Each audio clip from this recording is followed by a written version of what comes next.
अरे बोले इनको मेजर आर्या के साथ लीजिए जरा स्क्रीन पर। मुझे देखें 10 मिनट आप लोगों को टाइम देनी है, मुझे 1 मिनट दें सिर्फ। हाँ दिया। गौरव आर्या के साथ भी मैं बात करूंगा। देखिए बात ये है कि आप बार बार कह रही हैं कि जो उनकी बहन, उनके हमारे वजीर आला के पीछे सड़कों पे बैठे, लेकिन सड़कों पे बैठने से मुलाकातें नहीं होती हैं। इदारे हैं, अदालत के थ्रू आप इजाजत लेकर के आए, अदालत आपको सर अदालत अरे भाई इरशाद जी ना मिलने दिया जाए, मेजर आर्या दिया जाए तो उल्टे हो गए इनका फ्रेम। तो मसला ये है कि मैं ये कह रहा हूँ कि जब भी आप लोग कोई बात करते हैं, बगैर तहकीक के बात करते हैं, बगैर वजह भाई इरशाद जी देखिए आपका फ्रेम भी आपको सपोर्ट नहीं कर रहा, आप गलत बात बोल रहे हैं। आपका फ्रेम भी आपको सपोर्ट नहीं कर रहा क्योंकि आप गलत बात बोल रहे हैं। मैं आपसे ये कह रही हूँ, आपके देश का इंटरनेट भी आपका सपोर्ट नहीं दे रहा क्योंकि आप गलत बात बोल रहे हैं। शरारतें करते हैं आपके इंडिया, इसलिए नहीं।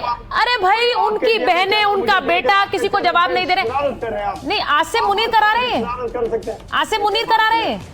आप जरा मेरी बात सुनिए। क्या आसिम मुनीर, वहाँ चर्चाएं चल रही हैं, क्या जहर दे दिया आसिम मुनीर ने इमरान खान को? 3 हफ्ते से मिलने नहीं दे रहे हैं मुझे। जिस दिन भी आसिम मुनीर मारेगा, हिंदुस्तान को मारेगा। जिस दिन भी मारेगा अपने दुश्मन को मारेगा, अपने लोगों को नहीं मारेगा। अपने दुश्मन को मारेगा। अरे भाई कितने दुश्मन पाकिस्तान में बैठे हैं पहले जान लीजिए। आप मेजर आर्या बोल रहे हैं अपने दुश्मन को मारेगा। रुकिए गौरव आर्या ने मेरे लाहौर के समंदर पे कब्जा किया था। इन्होंने सुनिए इन्होंने लाहौर के समंदर पे कब्जा किया था और कराची की बंदरगाहें सारी हिंदुस्तान की हो गई थी इन दोनों से। मेजर गौरव आर्या था और अर्नब स्वामी था। तो शर्म है वो नहीं आती।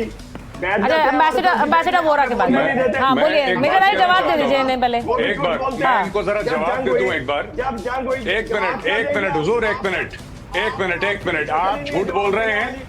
किसी ने नहीं बोला कि लाहौर के समुंदर में कब्जा हो गया। मेरी तरफ से लाहौर पे 1000 बम गिरे, मुझे कोई फर्क नहीं पड़ता। झूठ मत बोलिए। और दूसरी चीज मैंने ये नहीं बोला, मैंने ये बोला था कि कराची पे बम गिरा है, जो कि गिरा था। कराची में जो कैंटोनमेंट थी उसको हिट करा था, तो इसमें गलत क्या बोला?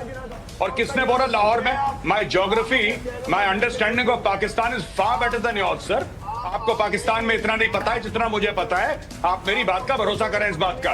किसी ने ये नहीं बोला। झूठ बोलते अच्छा नहीं लगता। सर पे बाल नहीं रहेगा सर, ऐसा मत करिए, अच्छा नहीं लगता।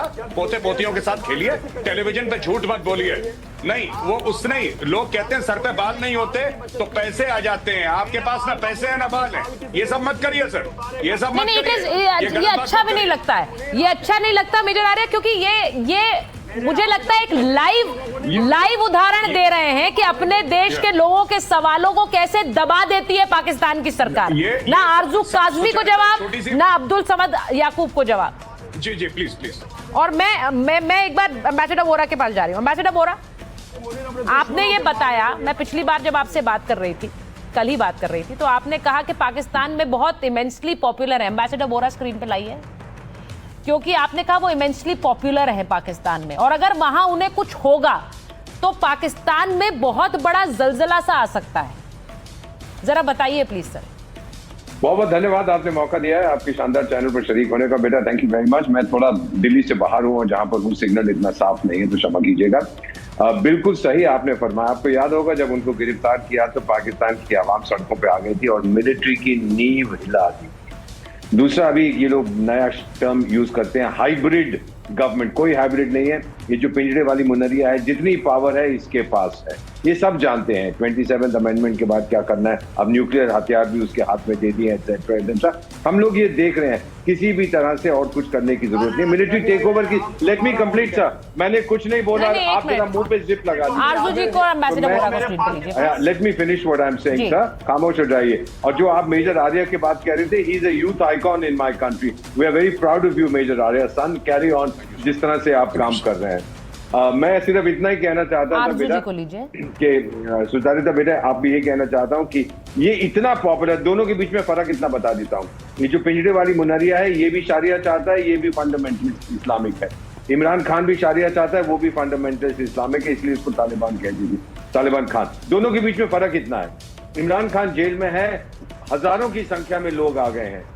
पिंजरे वाली मुनरिया अगर गलती से जेल में गया, एक व्यक्ति नहीं आएगा इसके लिए कहने के लिए कि इसको छोड़ दो। ये जो प्रेसिडेंट्स एंड चीफ मार्शल्स बनते हैं ना फॉर लाइफ, मुझे 52 साल हो गए कूटनीति में, मैंने देखा। अच्छा ये प्रेसिडेंट फॉर लाइफ हो गया, चलिए प्रेसिडेंशियल पैलेस को इसको अलाइव मत बाहर निकालिए। बहुत से देशों में देखा कि ये फॉर लाइफ है, मार दो, खत्म होगी कहानी। पिंजड़े वाली मुनरिया ध्यान रखिए, अब बहुत जल्दी रेकनिंग आ रहा है और जो पाकिस्तान की आवाम सड़क पे निकलेगी, अरे आप क्या, आपके बुजुर्ग कुछ नहीं कर पाएंगे, ये मैं देख चुका हूँ, ये मैं समझ चुका हूं। ये एक डर वहां बैठा हुआ है और इसीलिए मैं आज कह रही थी कि पाकिस्तान में क्या एक मिलिट्री टेक ओवर की बात हो रही है, कू की बात हो रही है। जरूरत नहीं है बेटा, टेक ओवर तो ऑलरेडी हो चुका है। ये जो इनकी सिविलियन इंस्टीट्यूशंस हैं, चाहे जुडिशरी है, चाहे सिविल सर्विस है, फॉरेन सर्विस है, उन्होंने आत्महत्या कर ली है। चाहे उनको मुनीर मारे ना मारे, रिजल्ट तो वही होता है, वो मर गए हैं। सिविल सर्विस मुंह नहीं खोलती, जुडिशरी मुंह नहीं खोलती, पार्लियामेंट मुंह नहीं खोलता, तो क्या हो रहा है वहां पे? आर्मी ने टेक ओवर कर लिया है ना। यहाँ पर आपने हमारे देश में, just by way of comparison, जब हुआ था आपको याद होगा फार्मर्स प्रोटेस्ट, कितनी देर तक चला और अल्टीमेटली भारत के प्रधानमंत्री, मैं प्रशंसा नहीं कर रहा, क्या बोले जब उन्होंने फार्म लॉज वापस लिए? हमारी तपस्या सफल नहीं हुई, मैं वापस ले रहा हूं। अरे गलती हो गई तो मान जाइए, क्यों नहीं मानते आप लोग? अगर किसी गलती को सुधारना है, सबसे पहले गलती को एक्नॉलेज तो करिए, ये करने को तैयार नहीं है। तो I feel sorry for this. मैं एक बार मेहरान बलूच के पास जाऊंगी सर, और इसलिए क्योंकि जो सारे जिस तरह से बलूचिस्तान से जुड़े हुए लोग हैं वो आवाज उठा रहे हैं मेहरान जी, वो ये बार बार कह रहे हैं कि पाकिस्तान में इमरान खान के साथ कुछ हो गया है। अब ये जो खबरें आ रही हैं, अब यहाँ बैठे हुए पीटीआई के जो लोग हैं, पीएमएलएन के जो लोग हैं, वो ये कह रहे हैं कि भाई ये सब खबरें हैं, बस खबरें हैं, ये फैलाई जा रही हैं सिर्फ बदनाम करने के। जी मैं जैसे हमेशा कहता हूँ, पॉपुलर लीडर को जेल में डाला, ये पीएमएल हो या जरदारी टोला हो, ये तो सारे रबर स्टैंप्स हैं, ये तो फौज के नुमाइंदे हैं, इससे तवक्को क्या रखते हैं हकीकत का। एक बहुत मेजर पॉइंट है, जो मेन पॉइंट है, ये फौज डिफ्लेक्शन करता है हमेशा, जो अफगानिस्तान और बलूचिस्तान में इनके साथ हो रहा है। बलूचिस्तान को आप ओवरलुक नहीं कर सकते हैं, उधर फुल फ्लैश जंग आज़ादी चल रहा है और पाकिस्तानी फौज को हर कदम पे डिफीट हो रहा है वहां पर। वो इस शर्मिंदगी से डिफ्लेक्शन के लिए भी ये इमरान खान का मुद्दा इन्होंने उठा लिया। क्यों अचानक इनको ऐसा पड़ा? बलूचिस्तान में आप थोड़ा जान के देखें, इन्होंने तो पूरा गैरिसन बना दिया है, उधर इंटरनेट बंद है, आमद और रफ्त बंद है, ट्रांसपोर्ट बंद है, सब कुछ कर्फ्यू के अंदर है बलूचिस्तान। क्यों? उधर फुल फ्लेज आर्मी ऑपरेशन और जेनोसाइड बलोच कौम का चल रहा है, और बलोच भी बिल्कुल जबरदस्ती से लड़ रहा है पाकिस्तानी फौज के साथ। और उस अफगानिस्तान के बॉर्डर पे हम विटनेस हैं, हम तो उधर ही रहते हैं। अफगानिस्तान पे बॉर्डर पे जो इनको डिफीट मिल रहा है, जिस तरीके से तालिबान इनको मार रहे हैं, आपको भरोसा नहीं आएगा इनके बातों को, इनकी बिलिजेंस और एरोगेंस को सुन के, चेस्ट थंपिंग को सुन के, हम इतने बड़े फौज है, इतने ताकतवर है। नहीं है जी, हम भी इसके साथ मुकाबला कर रहे हैं, अफगान भी इससे भरपूर लड़ रहा है। तो ये अपने जी आपने जो बात कही है, अब सुन लीजिए, यही बात अभी शुरुआत में भी कही गई। अब्दुल जी, मुझे पता है आप बोलना चाह रहे हैं, यही बात शुरू में कही गई कि क्या ये एक डिफ्लेक्शन टैक्टिक है, क्योंकि बुरी तरह पिट रहे हैं अफगानिस्तान बॉर्डर पर पाकिस्तान की सेना। अब इसका दूसरा पहलू ये है कि इस सब के बीच अगर इमरान खान के साथ कुछ कर दिया जाए तो पता भी नहीं चलेगा, ये भी दूसरा पहलू हो सकता है। मैं एक बार जरा सुनवाना चाह रही हूं फिर से कि इमरान खान ने क्या कहा था अपने ऊपर होने वाले हमले को लेकर, और कैसे आसिम मुनीर को इसके लिए जिम्मेदार भी ठहराया था पहले से ही। तो ये मैं कह के निकला था, आरजू जी जो बात ये कह रहे हैं कि मैं कह के निकला था, और ये कहा उन्होंने एक वीडियो में पहले कि आसिम मुनीर इसके लिए जिम्मेदार होगा अगर मुझे कुछ हो जाता है। तो अब मेरा सवाल ये है कि आसिम मुनीर को लेकर इतना पावरफुल पाकिस्तान में कैसे बना दिया गया कि सब कुछ आसिम मुनीर के हाथ में है? मुझे लगता है शहबाज शरीफ भी, वहां के प्रधानमंत्री भी फैसले नहीं लेते हैं, वो पूछ के लेते होंगे, या फिर फैसले सारे आसिम मुनीर के? बिल्कुल ऐसा ही है। इस वक्त भी लोग यही बात कर रहे हैं कि अगर इमरान खान से मिलने नहीं दिया जा रहा है या बात नहीं कराई जा रही, तो शायद शहबाज शरीफ साहब इंतजार कर रहे हैं कि जीएचक्यू से या रावलपिंडी से उनको जब इजाज़तनामा आएगा तभी वो परमिशन मिलने के बाद ही इमरान खान से मिलने देंगे।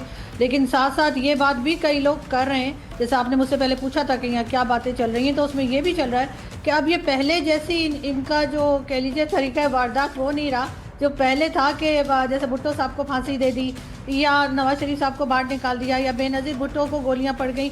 अब होता ये है कि कभी किसी को कोविड हो जाता है तो किसी को कोई और बीमारी लग जाती है, और उसके बाद इस तरह से भी लोगों की जानें जो हैं पाकिस्तान में जाती हैं। हमारे पास एग्जाम्पल भी कई मौजूद हैं और उसमें टीएलपी के जो लीडर या टीएलपी के जो हेड थे पहले खादिम रिजवी, उनको बैठे बैठे कोविड हो गया था। यानी 2 दिन पहले वो अपना एक जलसा कर रहे थे, 2 दिन के बाद कोविड हुआ और जी उसके बाद डेथ हो गई। तो इसी तरीके से हो सकता है कि जो पॉलिटिशियंस हैं उन पर इस किस्म के अटैक्स हो सकते हैं और इसके लिए यकीनन जो पॉलिटिकल पार्टीज हैं उनको अपने आप को एक साथ रखना होगा, वरना यहाँ पे बचेगा कोई नहीं। अगर कोई ये समझता है कि इमरान खान के साथ ये हो रहा है और नवाज शरीफ साहब बच जाएंगे या जरदारी साहब को छोड़ दिया जाएगा, तो ऐसा होता हुआ दिखाई नहीं दे रहा। देखिए बहुत बड़ी बात कह रही हैं वो अब्दुल जी, वो बात ये कह रही है कि यहाँ अगर लगता है इमरान खान के साथ कुछ हो जाएगा और बाकियों को छोड़ दिया जाएगा, तो ऐसा नहीं है। कब किसके साथ वहां हो जाएगा पता नहीं है अब्दुल जी, क्योंकि उनके बेटे जी मैं पहले मेहरान मरीम लोड से जो है ना इत्तेफाक करूंगा, उनको सेकंड करूंगा, क्योंकि इनका जो कन्फ्रंटेशन का एस्टेब्लिशमेंट के साथ और आर्मी के साथ एक्सपीरियंस है वो 78 ईयर्स के ऊपर है और उनको बेहतर पता है कि किस तरीके से डिसीविंग और डिसेप्शन होती है, किस तरीके से कुरान का हवाला दे के सरदारों को पहाड़ों से उतारा गया और उनको कत्ल कर दिया गया, जेल में डाल दिया गया। तो बलोचों को तो बेहतर आइडिया है, लेकिन हम पंजाबी जो थे वो जाहिर है कभी इतने बड़े लेवल के ऊपर हमारी कन्फ्रंटेशन नहीं हुई। ये अगर इमरान खान ना होता तो आज हम बैठ के फौज के गीत गा रहे होते और हम भी जो है ना वो डॉक्टर इरशाद अहमद वाला रोल प्ले कर रहे होते यहाँ पे बैठ के।